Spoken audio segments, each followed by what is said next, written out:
Hello everyone and welcome to this video tutorial where I will show you how to convert a zombie so he's crawling with his legs missing.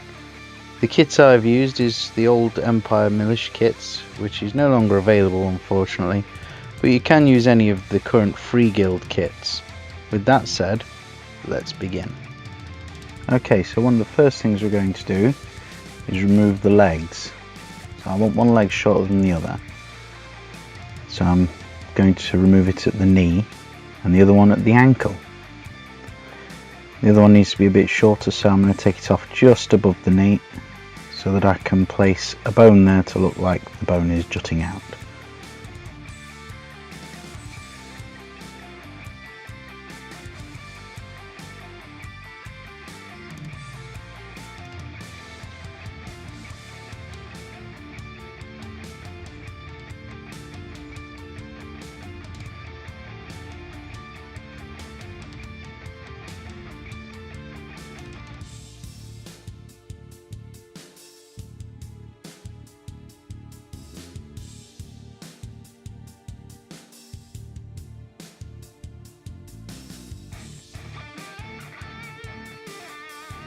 Okay, so I'm going to add a torso, and I want it so that it's arching up, so I need to remove a bit of material from the back of this torso to make sure that it fits on properly.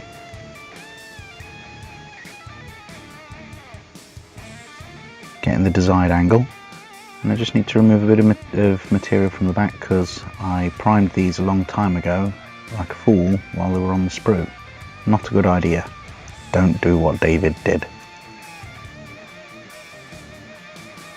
I'm going to fill that with green stuff.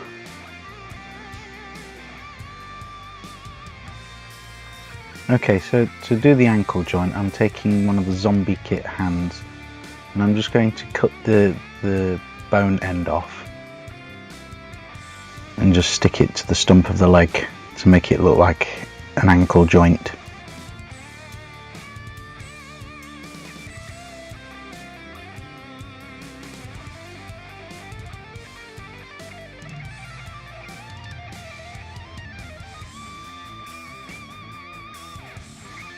I'm going to green stuff a bit of flesh on there later on.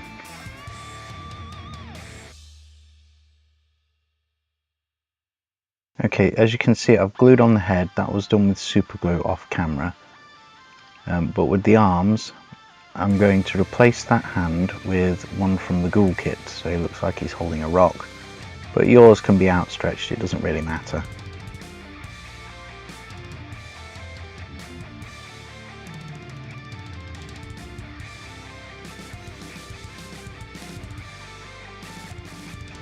Just put it into a bit of a position and stick it on to the body. I'm using super glue because I can't be bothered to trim off the paint on that arm. Like I said, don't do what I did. Prime these models after you build them.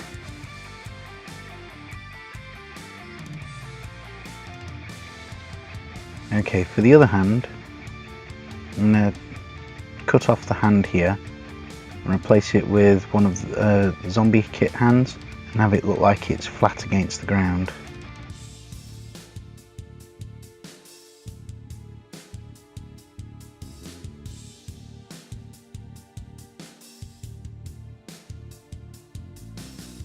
Just trim off the excess on the top so that you can get the right angle so that the hand is flat and it doesn't look unnatural. One of the things you want to achieve is a natural posing, despite the fact that these are zombies and aren't really natural anyway. But it makes it look a bit more realistic.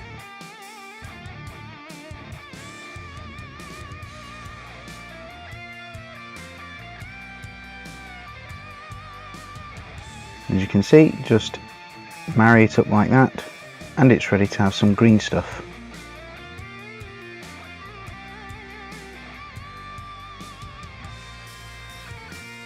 Okay, so I'm going to mix a batch of green stuff.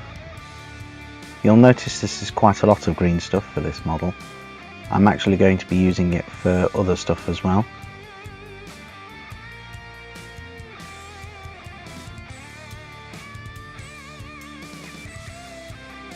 So I'm using some Vaseline to coat my tools, that way they do not stick to the green stuff. Some people use water, but I think that's a bad idea to do. Vaseline doesn't stick the tools to the green stuff very much, whereas water can, and it can get into all the joints and places, and the green stuff just doesn't stick to anything anymore. It's rather useless. So Vaseline is, I think, the best for that. You could use oil or beeswax, I know some people who do, but Vaseline is by far the easiest. So as you can see, I've just packed out the stomach with a bit of green stuff and just got some general shaping going on. Don't have to be too precise with this because it is going to be laying on the ground, and this zombie is going to be in snow anyway, so it's going to get covered up for the most part.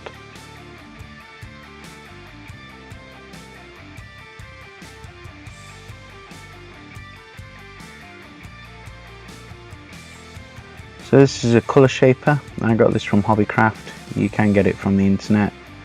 They're not very expensive, and they do not stick to green stuff at all. The latex head or whatever it's made of just doesn't stick to green stuff. So it's an excellent tool, and it's soft, and it can shape quite nicely.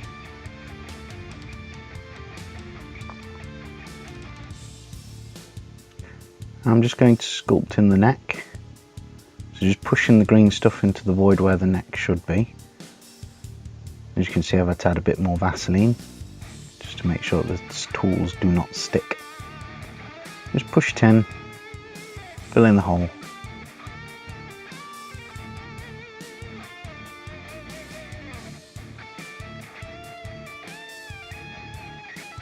Just need a little bit more. Roll it into a bit of like a sausage shape and just put it in where the neck is.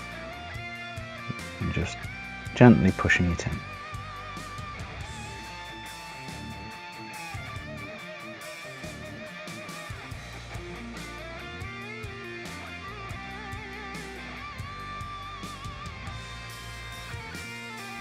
Okay, this is an embossing tool. It's got a ball tip, and this is good for just creating nice, smooth, natural looking shapes.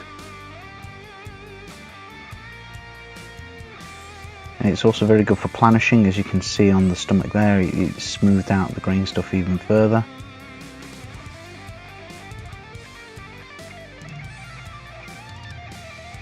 So I'm just going to make flesh on one of the legs to create the illusion of torn muscle and skin around that bone area, as it looks a bit too unnatural.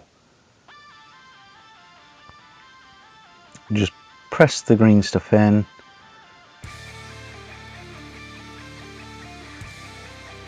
Just wrapping it around. Just blocking the shape at the moment. And then just cutting in a few little shapes here and there just to add the illusion of torn flesh, torn and ragged flesh.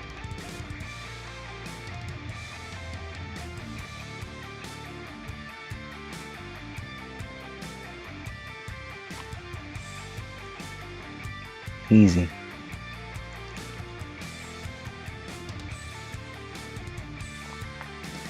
I'm just going to do the same thing on the other leg, but to make it look like the material is being torn and ragged rather than the flesh, because there's already flesh there where creating the illusion of an ankle.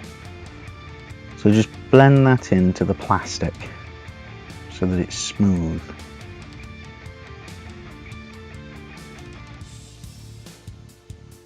And just carve in some general shapes that look like ragged material. Maybe this guy's had his legs torn off by a ghoul, wanted a bit of a snack, or maybe it was just unfortunate for him and his legs fell off. Who knows, the story is all yours. But as you can see, the finished article, and again the pictures, just so that you can see how he looks again. If you like this video, please like, comment and subscribe to my channel. There will be more content coming, and all the best.